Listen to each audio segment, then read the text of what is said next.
Hi സുഹൃത്തേ, miracle ലൈഫിന്റെ പുതിയൊരു വീഡിയോയിലേക്ക് സ്വാഗതം. നമ്മുടെ എല്ലാവരുടെയും ഉള്ളിൽ ഒരു അദൃശ്യ ശത്രുവുണ്ട്. അത് മടിയാണ്. എത്ര നല്ല പ്ലാനുകൾ ഉണ്ടാക്കിയാലും നാളെ ചെയ്യാമെന്ന് കരുതി നമ്മളത് മാറ്റിവെക്കും. ഈയൊരു സ്വഭാവം കാരണം എത്രയോ വലിയ അവസരങ്ങളാണ് നമുക്ക് നഷ്ടപ്പെടുന്നത്. നാളെ ചെയ്യാമെന്ന് കരുതി മാറ്റിവെക്കുന്ന കാര്യങ്ങൾ പലപ്പോഴും നടക്കാറില്ല. എന്നാൽ ഇന്ന് നമ്മൾ ചർച്ച ചെയ്യുന്നത് വെറും മോട്ടിവേഷൻ മാത്രമല്ല, മറിച്ച് മടിയെ വേരോടെ പിഴുതെറിയാൻ ശാസ്ത്രീയമായി തെളിയിക്കപ്പെട്ട 5 രീതികളെക്കുറിച്ചാണ്. വീഡിയോ അവസാനം വരെ കാണുക, കാരണം അവസാനത്തെ പോയിന്റ് നിങ്ങളുടെ ജീവിതശൈലി തന്നെ മാറ്റാൻ പോകുന്ന ഒന്നാണ്. 1. 2 മിനിറ്റ് നിയമം, ദ 2 മിനിറ്റ് റൂൾ. ഈ നിയമത്തിന്റെ ഉപജ്ഞാതാവ് David Allen, getting things done എന്ന പുസ്തകത്തിന്റെ രചയിതാവാണ്. ഇതിന്റെ മനഃശാസ്ത്രമിതാണ്: തുടങ്ങുക എന്നതാണ് ഏറ്റവും കഠിനമായ ഭാഗം. പലപ്പോഴും വലിയ ജോലികൾ കണ്ട് ഭയന്നാണ് നമ്മൾ മടിച്ചിരിക്കുന്നത്. ഇവിടെയാണ് 2 മിനിറ്റ് നിയമം പ്രസക്തമാകുന്നത്. ഏതൊരു വലിയ കാര്യവും അതിന്റെ ആദ്യത്തെ 2 മിനിറ്റിലേക്ക് ചുരുക്കുക. എന്തുകൊണ്ടിത് പ്രവർത്തിക്കുന്നു?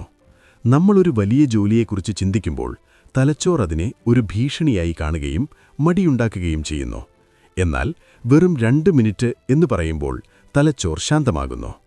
ഉദാഹരണം, നിങ്ങൾ വ്യായാമം ചെയ്യാൻ മടിയാണെങ്കിൽ ഇന്ന് വർക്കൗട്ട് ചെയ്യും എന്ന് പറയുന്നതിന് പകരം ഞാൻ എൻ്റെ ഷൂവിൻ്റെ ലേസ് കെട്ടും എന്ന് മാത്രം തീരുമാനിക്കുക. ഷൂ ഇട്ടുകഴിഞ്ഞാൽ പിന്നെ വ്യായാമം ചെയ്യാതിരിക്കാൻ നിങ്ങൾക്ക് കഴിയില്ല. ഇതാണിതിൻ്റെ മാജിക്. മനഃശാസ്ത്രം. നിങ്ങളൊരു കാര്യം തുടങ്ങിക്കഴിഞ്ഞാൽ നമ്മുടെ തലച്ചോറിലെ സൈഗാർനിക് ഇഫക്റ്റ് സജീവമാകും. പകുതി വഴിയിൽ നിർത്തിയൊരു ജോലി പൂർത്തിയാക്കാൻ തലച്ചോർ നമ്മളെ നിർബന്ധിച്ചുകൊണ്ടേയിരിക്കും. അതുകൊണ്ട് തുടങ്ങുക എന്ന കടമ്പ ഈ 2 മിനിറ്റിലൂടെ മറികടക്കാം.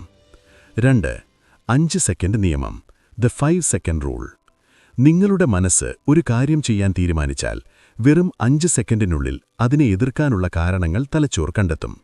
ഇത് തടയാൻ മെൽ റോബിൻസ് നിർദ്ദേശിച്ച വഴിയാണ് 5, 4, 3, 2, 1 കൗണ്ട് ഡൗൺ. വിശദീകരണം: രാവിലെ ബെഡിൽ നിന്ന് എഴുന്നേൽക്കാൻ മടി തോന്നുമ്പോൾ ചിന്തിച്ചു നിൽക്കരുത്. നേരെ കൗണ്ട് ചെയ്യുക. 1 എന്നെണ്ണുമ്പോൾ നിങ്ങൾ ആക്ഷൻ എടുത്തിരിക്കണം.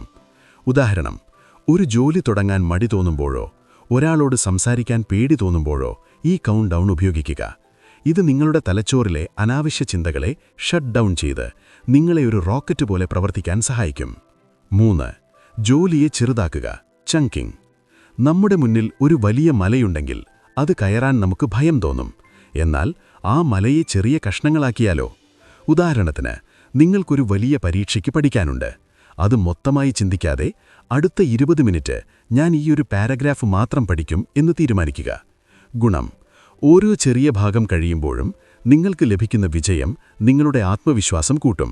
ചെറിയ വിജയങ്ങൾ തലച്ചോറിൽ ഡോപ്പമിൻ നിറയ്ക്കും. ഇത് വലിയ ജോലികൾ എളുപ്പമാക്കും. 4. പരിസ്ഥിതി മാറ്റുക, ചേഞ്ച് യുവർ എൻവയൺമെന്റ്. നമ്മുടെ മനസ്സ് ഒരു കൊച്ചുകുട്ടിയെപ്പോലെയാണ്. എന്തെങ്കിലും സമ്മാനം കിട്ടുമെന്ന് ഉറപ്പുണ്ടെങ്കിൽ അത് ആവേശത്തോടെ ജോലി ചെയ്യും. എങ്ങനെ? ഓരോ ജോലിക്ക് ശേഷവും ഒരു ചെറിയ റിവാർഡ് നിശ്ചയിക്കുക. ഉദാഹരണത്തിന്, ഈ ജോലി കഴിഞ്ഞാൽ ഞാൻ 10 മിനിറ്റ് സോഷ്യൽ മീഡിയ നോക്കും, അല്ലെങ്കിൽ ഒരു ചായ കുടിക്കും. ഗുണം: ജോലി ഒരു ശിക്ഷയായി തോന്നുന്നതിന് പകരം സമ്മാനത്തിലേക്കുള്ള വഴിയായി തോന്നും. ഇത് മടിയെ ഇല്ലാതാക്കി നിങ്ങളെ കൂടുതൽ പ്രൊഡക്റ്റീവാക്കും. 5. സ്വയം സമ്മാനങ്ങൾ നൽകുക. തന്ത്രം: കഠിനമായൊരു ജോലിക്ക് ശേഷം നിങ്ങൾക്ക് ഏറ്റവും ഇഷ്ടപ്പെട്ട ഒരു കാര്യം ലിങ്ക് ചെയ്യുക. ഇതിനെ ടെംപ്റ്റേഷൻ ബണ്ടിലിംഗ് എന്ന് വിളിക്കുന്നു. ഉദാഹരണം, ഞാൻ ഈ സ്ക്രിപ്റ്റ് എഴുതി തീർത്താൽ മാത്രമേ എൻ്റെ പ്രിയപ്പെട്ട ചായ കുടിക്കൂ, അല്ലെങ്കിൽ ഈ വർക്കൗട്ട് കഴിഞ്ഞാൽ മാത്രമേ ഞാൻ ഇൻസ്റ്റഗ്രാം നോക്കൂ. ഇത് സ്വയം അച്ചടക്കം അഥവാ സെൽഫ് ഡിസിപ്ലിൻ വളർത്താൻ സഹായിക്കും. 6. മടി എന്നത് നിങ്ങളുടെ കഴിവിനെ തളർത്തുന്ന ഒരു രോഗമാണ്. ഇന്ന് തന്നെ ഈ രീതികൾ പരീക്ഷിച്ചു നോക്കൂ. ഓർക്കുക, നാളെ എന്ന വാക്കിനേക്കാൾ ശക്തി ഇപ്പോഴെന്ന വാക്കിനാണ്. ഉദാഹരണങ്ങൾ: real life example. Amitabh Bachchan, the discipline example.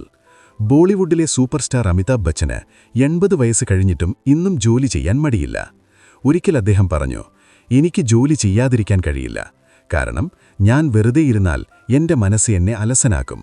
ഒരു വലിയ പരാജയത്തിൽ നിന്നും കടബാധ്യതയിൽ നിന്നും അദ്ദേഹം തിരിച്ചു വന്നത് മടി മാറ്റിവെച്ച് ഓരോ ചെറിയ ജോലികളും ഏറ്റെടുത്തുകൊണ്ടാണ്. J K. Rowling, Harry Potter author. Harry Potter എഴുതാൻ തുടങ്ങുമ്പോൾ അവർ വലിയ സാമ്പത്തിക ബുദ്ധിമുട്ടിലായിരുന്നു. ഒരു കൊച്ചുകുട്ടിയെക്കൊണ്ട് കഫേകളിൽ പോയിരുന്നാണ് അവരെഴുതിയത്. മടി വിചാരിച്ച് അന്ന് അവരെഴുതാതിരുന്നാൽ ഇന്ന് ലോകം കണ്ട ഏറ്റവും വലിയ എഴുത്തുകാരിൽ ഒരാൾ ഉണ്ടാകുമായിരുന്നില്ല.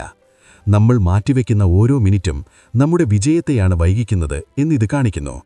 സുഹൃത്തുക്കളെ, അറിവ് മാത്രം നിങ്ങളെ വിജയിയാക്കില്ല. ആ അറിവ് പ്രാവർത്തികമാക്കുമ്പോഴാണ് മാറ്റം തുടങ്ങുന്നത്. മടി എന്നതൊരു പൂട്ടാണ്. മുകളിൽ പറഞ്ഞ ഈ 5 വഴികൾ ആ പൂട്ട് തുറക്കാനുള്ള താക്കോലുകളുമാണ്. ഇതിലേതെങ്കിലും ഒന്ന് മാത്രം ഇന്ന് തന്നെ പരീക്ഷിച്ചു നോക്കൂ. മടിയെ തോൽപ്പിച്ചാൽ മാത്രമേ നിങ്ങളുടെ സ്വപ്നങ്ങളിലേക്ക് നിങ്ങൾക്കെത്താൻ കഴിയൂ. ഓർക്കുക, 1 വർഷം കഴിഞ്ഞാൽ നിങ്ങൾ ചിന്തിക്കും, ഇന്ന് തന്നെ തുടങ്ങാമായിരുന്നു. ആ വിഷമം ഒഴിവാക്കാൻ ഇപ്പോൾ തന്നെ തുടങ്ങൂ. മടി എന്നത് സത്യത്തിൽ സമയമില്ലാത്തതുകൊണ്ടല്ല, മറിച്ച് നമുക്ക് കൃത്യമായൊരു ലക്ഷ്യം അഥവാ പർപ്പസ് ഇല്ലാത്തതുകൊണ്ടാണ് ഉണ്ടാകുന്നത്. നദിയുടെ ഒഴുക്ക് നിലച്ചാൽ അത് കെട്ടിക്കിടന്ന് നശിച്ചുപോകും. അതുപോലെയാണ് നമ്മുടെ ജീവിതവും. ഓർക്കുക, നിങ്ങളുടെ ജീവിതത്തിലെ ഏറ്റവും വലിയ ശത്രു മറ്റാരുമല്ല, അത് നിങ്ങളെക്കൊണ്ട് നാളെ ചെയ്യാമെന്ന് പറയിപ്പിക്കുന്ന നിങ്ങളുടെ തന്നെ മടിയാണ്.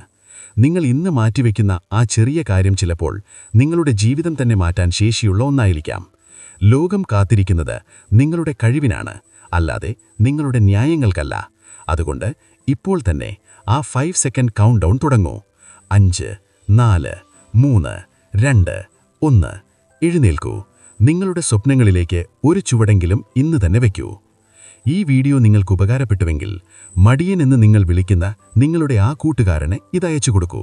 മാറ്റം നിങ്ങളിൽ നിന്ന് തുടങ്ങട്ടെ. നന്ദി. Trust the process, believe in your success. കൂടുതൽ അറിവുകൾക്കായി ഞങ്ങളുടെ ചാനൽ സബ്സ്ക്രൈബ് ചെയ്യാൻ മറക്കരുത്.